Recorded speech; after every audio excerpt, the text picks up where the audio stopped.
Angas na angas si LeBron James mga idol kay Ja Morant habang nasa bench ng Grizzlies. Another triple-double by LeBron, may welcome to the NBA na rookie si LBJ. Gustong katapat ni LeBron James si Ja Morant mga idol. Eto 3-pointer ni LBJ, tiningnan sa bench ang superstar ng Memphis Grizzlies. Unfortunately hindi nakapaglaro si Ja Morant kontra Lakers due to injury. Binuhat ni LeBron James ang purple and gold with 4 of 5 3-pointers sa first half, including this deep 3-pointer at the buzzer to end the first quarter. 10-minute mark ng second frame mga idol, LeBron James sa corner kay Rui Hachimura, pump fake and a driving two-handed slam dunk, sumabay pa ang dalawang big man ng Memphis. 20 points mga idol si LeBron James sa first half, 65-64 lamang lang ng isa ang LA Lakers. Third quarter nahabol na ng Memphis Grizzlies ang Lakers led by Jaren Jackson Jr. 22 points at napakataas din ang kumpiyansa nitong rookie na si Jalen Wells. 9 points ang biggest lead ng Memphis Grizzlies. All around naman ang naging performance dito ni LeBron James at malapit na siyang magtala ng another triple-double performance. Na-hype ang bench ng Memphis sa alley-oop reverse slam dunk ni Jay Huff. Grizzlies up by 5, 96-91 heading into fourth and final quarter.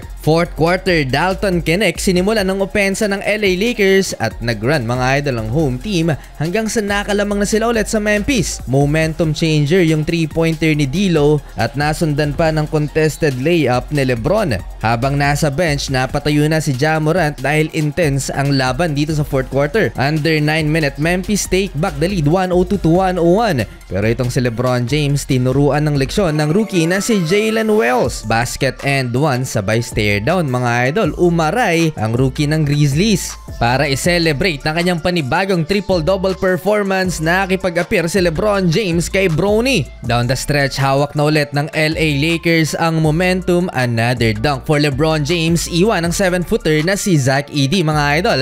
And Anthony Davis, 3-pointer kontra pa rin sa 7-footer big man rookie ng kalaban. 116-110 in favor of LA. 7-0 run para sa home team, 118-110 sa cutting dunk na to ni LeBron. Parang hindi talaga tumatanda si LBJ mga idol. Daig pa mga batang players. Sa 3-pointer ni Rui Hachimura, lobo na sa 9 points ang lamang ng purple and gold last 2 minutes. Bumabalik yata ang prime LeBron, pangatlong sunod na triple-double performance nito na LBJ, 34 points, 11 rebounds, and halimaw na 14 assists. Last 1.5 remaining mga idol sa final quarter, Jaren Jackson Jr. slam dunk to cut the lead into 4. Sumagot ng dagger 3-pointer si Austin Reeves, 124-117 at na-fouled out pa ang big man ng Memphis na si Zach Edey. Malaking kawalan yon sa huli mga idol, panalo ang LA Lakers.